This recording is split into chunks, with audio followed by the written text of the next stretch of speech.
और दीगर crew members का बहुत शुक्रिया कि आज इतवार के रोज़ सुबह सुबह हमने आपको मदऊ किया और आप यहाँ प्रेस कॉन्फ्रेंस कवर करने मौजूद हैं। जैसा कि आपको पता है कि इस वक्त जो मुल्की सियासत है उसके अंदर जो मुलाकातों का सिलसिला चल रहा है और जो बातें गर्दिश कर रही हैं, मुझे कल बयान सुन के बड़ा ताज्जुब भी हुआ कि एक ढक्कन खोलने वाले वज़ीर, सूबाई वज़ीर, वो कहते हैं कि हमसे गलती हुई, हमें पहले कर देना चाहिए था, ऐसा पहले वैसा कर देना चाहिए था। तो बात तो ये बनती है, कराची वाले ये देख रहे हैं कि जब आपको इक़्तिदार की हवस होती है तो आप सारी चीज़ें मानने को भी तैयार हो जाते हैं। आप ये भी कहते हैं कि सारी चीज़ें सही हैं, उससे पहले आप कहते हैं कि तुम अक़लियत हो, तुम वो हो, तुम्हें देख लेंगे, तड़ियाँ लगाते हैं आप और कहते हैं कि ये तो तुम्हारा सूबा ही नहीं, तुम्हारा मुल्क ही नहीं, इस तरह के भी अलक़ाबात इस्तेमाल करते हैं। तो ये कराची के अवाम, पूरे सिंध भर के अवाम ये देख रहे हैं किस तरह एक्सपोज़ हो रही है पीपल्स पार्टी और किस तरह इनके साथ चलने वाले जो अफराद हैं वो एक्सपोज़ हो रहे हैं। परसों एक क्लिप मैंने देखी और मुझे बड़ा अफसोस भी हुआ कि जिस लीडर की शहादत के बाद ये पूरी पीपल्स पार्टी उसके नाम पर जेबें गरम कर रही है, कारोबार चमका रही है, महलात बना रही है, अपनी सियासत चला रही है, उसके हवाले से जो गलीज़ ज़बान इस्तेमाल की गई बेनज़ीर साहिबा का नाम लेके, मुझे तो हैरत होती है कि बिलावल अपनी माँ के बारे में ऐसे अल्फाज सुन कैसे लेता है।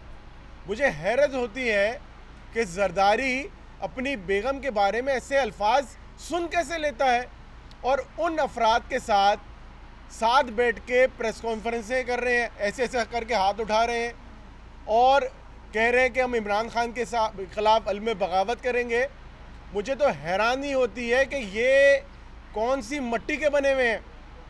इनके अंदर कोई गैरत नाम की चीज़ नहीं है, इनके अंदर कोई हमियत नाम की चीज़ नहीं है।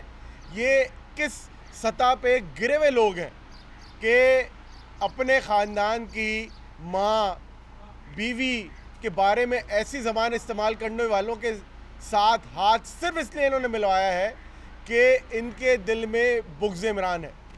इनको डर है कि इनकी चोरी का पैसा इमरान खान जो है वह इनके हलक से छीन के निकाल लेगा, तो इनको सिर्फ ये डर है।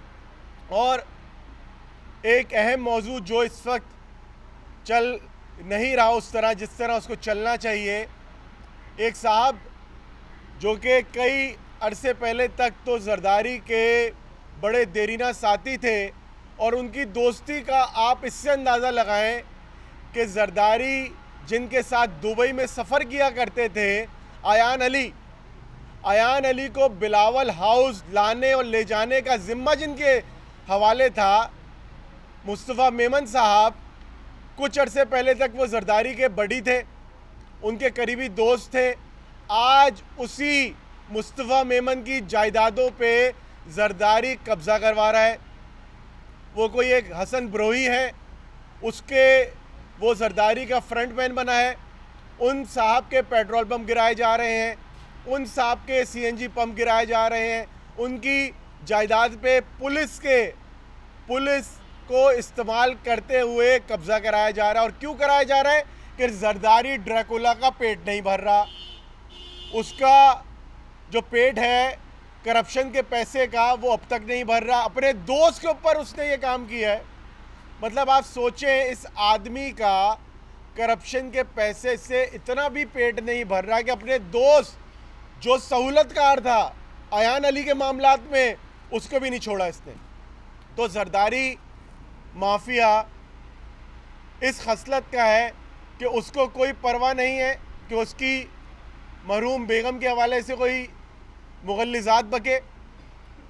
वो अपने दोस्तों पे भी हमला करने से बाज नहीं आ रहा।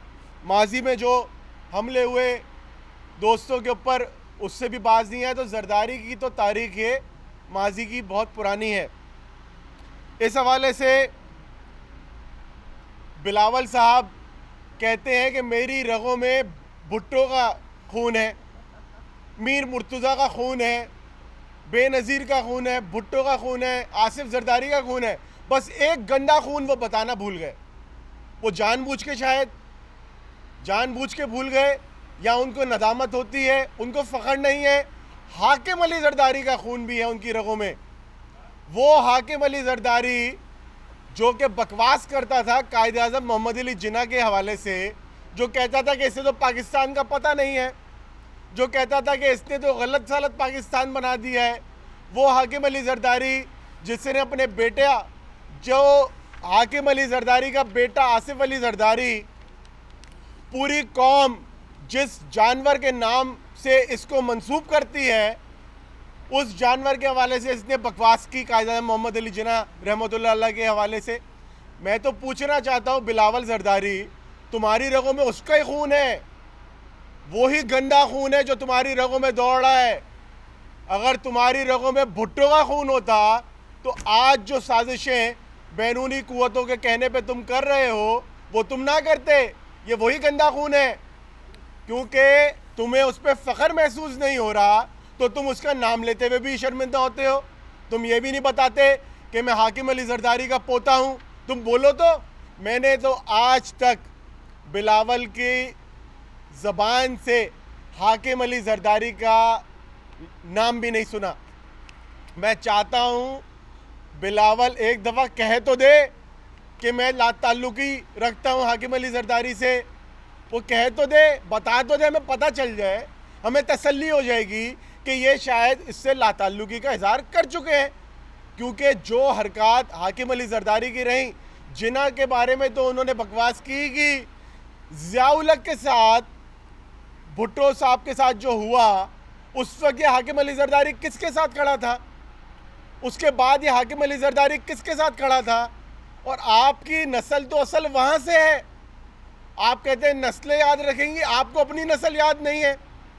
अगर आपको अपनी नस्ल याद होती कि आपकी असल नस्ल है हाकिम अली जरदारी, आपको वो याद रखना चाहिए कि आपकी बेम्बूनियो सिनेमा में टिकट ब्लैक करने वाले आपके दादा हैं और उसका बेटा आसिफ जरदारी आपका बाप है, जिसके ऊपर बेनज़ीर के कत्ल के हवाले से लोग कहते हैं, हम नहीं कह रहे, हम नहीं कह रहे, लोग कहते हैं कि जरदारी ने क्या किया क्या नहीं किया।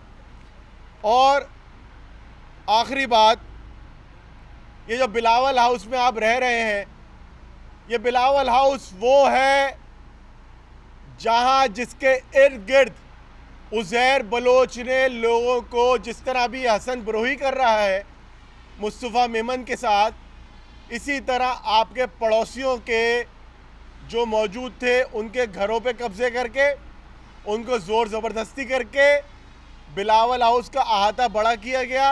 और उसमें आप आज भी उन्हीं फेक अकाउंट्स के ज़रिए पिज़्ज़ा ऑर्डर करते हैं और आप ये पूरी दुनिया में कांपे टांगते हुए बता रहे हैं कि आप किस तरह इस्लामाबाद में पहुँचे। और मुझे तो हैरत हो रही है कि इतनी मेहनत से मुराद अली शाह और 40 चोरों का टब्बर, इन्होंने मुख्तियारकारों को, इन्होंने मुंशियों को, इन्होंने डायरेक्टर्स को, डिप्टी डायरेक्टर्स को, एमसीज़ को टास्क दिए। मुझे ये भी पता चला बिलावल साहब ने कहा कि मैं कहीं ठहरूंगा तो 4 करोड़ रुपए जो रुकने असेंबली देगा तो उसके पास ठहरूंगा। ये बिलावल साहब पता नहीं अपना दाम लगा रहे थे, अपने वक्त का दाम लगा रहे थे, क्या कर रहे थे, लेकिन ये 8 और 40 करोड़ का जो मामला था वो सारा लेके पहुँचे। और इख्तिताम पजीर क्या हुआ? इख्तिताम पजीर ये हुआ, लोगों को टिकटॉक पे कंटेंट मिल गया, लोगों के लिए एक कंटेंट मिल गया। वीकेंड पे लोगों ने बहुत एंजॉय किया बिलावल की कांपे टांगते हुए, इतना एंजॉय किया कि लाखों की तादाद में इस वक्त जो है नौजवान पाकिस्तान जो है वो टिकटॉक बना के महसूस हो रहे हैं। ये वजह है कि जब कोई टेस्ट ट्यूब लेबॉर्ट्री से लीडर बनने की कोशिश करे, ये वजह होती है कि टेस्ट ट्यूब के ज़रिए अगर कोई रहनुमा बनने की कोशिश करे तो वो इस तरह बनता है। और टाँपे कांपती जो है वो इस तरह हमसे तो बोला भी नहीं जा रहा कि जो टांग रहे थे, हमसे तो बोला भी नहीं जा रहा। तो ये टेस्ट ट्यूब चेयरमैन का ही मेरे ख्याल से उन्हीं के हवाले रखा जाए मामला कहाँ पे टांगने का, क्योंकि हमसे तो ये नहीं हो सकता कि इन्हीं की जिम्मेदारी लगाई जाए। तो बिलावल साहब, आपको आज यही पैगाम है कि आप अपनी नस्ल याद रखें। आपकी नस्ल है हाकिम अली जरदारी, और आप ये याद रखें कि उसने माजी में आपके नाना के हवाले से क्या बकवास की, और इस मुल्क के बानी पाकिस्तान जनाब कायद आज़म मोहम्मद अली जिन्ना रहमतुल्लाह अलैह के हवाले से जो बकवास की आप शायद भूल सकते हो, हम इंशाल्लाह आपको भूलने नहीं देंगे, और आपकी पूरी कौम जो है वो आपको भूलने नहीं देगी। मैं चाहूँगा बिलाल गफ़ार साहब सदर कराची रुकन सिंध असम्बली भी इस हवाले से कुछ बात करना चाहेंगे, तो वो आपसे बात करें। अच्छा, पहले मैं फैज़ भाई का जवाब दे दूं। फैज़ भाई, सियासत में जो डायलॉग का सिलसिला रहता है, दरवाजे खुले रहते हैं, और जब हमारी MQM के साथ मीटिंग हुई थी जिसमें अरसलान भी उस मीटिंग में थे, तो MQM ने कोई गिला शिकवा नहीं किया था, MQM ने कोई मुतालबा नहीं किया था। वो एक कर्टिसी कॉल थी और उसमें हमने एक जनरल डिस्कशन सियासत पे की थी, उस पर कोई मुतालबा नहीं था। MQM हमारे सारे इत्यादि PMLQ GDA पाकिस्तान तहरीक इंसाफ के साथ हैं, और सबको पता है कि जो अब तो आप ये देखें कि जो पीपल्स पार्टी के साथ जो मुआहदे हो रहे हैं, वो कह रहे हैं हमारी गारंटी PMLN है, और जो PMLN के साथ निगोशिएशन हो रही है वो कह रहे हैं हमारी गारंटी पीपल्स पार्टी है। तो ये तो वो इनका फुकदान है ट्रस्ट डेफिसिट का एक दूसरे से। तो और आपको पता है वो जरदारी साहब का कि मुआहदे कोई कुरान या हदीस नहीं होती जिस पे अमल किया जाए। तो सबको पता है कि जरदारी क्या है और नून लीग क्या है, माजी का सबको पता है। जहाँ तक आपका सवाल है 1100 अरब रुपए का, तो जो ये एक कोऑर्डिनेशन बनी थी, प्रोविंशियल कोऑर्डिनेशन कमेटी बनी थी, जिसमें MQM के वज़ीर, पाकिस्तान तहरीक इंसाफ के वज़ीर और आपके असद उमर साहब, ये हमारी 3 रुकनी कमेटी थी। उसके साथ पीपल्स पार्टी के सूबाई वज़रा की एक कमेटी बनी थी और एक जामे प्लान बनाया था, जिसमें 1100 में से तकरीबन 625 अरब रुपए वफाक का था, जिसमें आपने देखा कि K4 का मंसूबा शुरू हो गया है, आपका KCR का मंसूबा शुरू हो गया है, आपका फ्रेट कॉरिडोर पे काम शुरू हो गया है, नालों की सफाई पे 35 अरब रुपए खर्च किए गए, आपका ग्रीन लाइन मंसूबा ख़त्म हुआ। और दूसरी बात कि जो कॉन्स्टिट्यूंसीज़ हैं उस पर रिकॉर्ड इस साल 20 अरब रुपए उस पैकेज से खर्च होंगे PSDP पे, और इसमें MQM के जहाँ से जो कॉन्स्टिट्यूंसीज़ हैं वहाँ पे भी फ़ंड वफाक के लगे जाएंगे।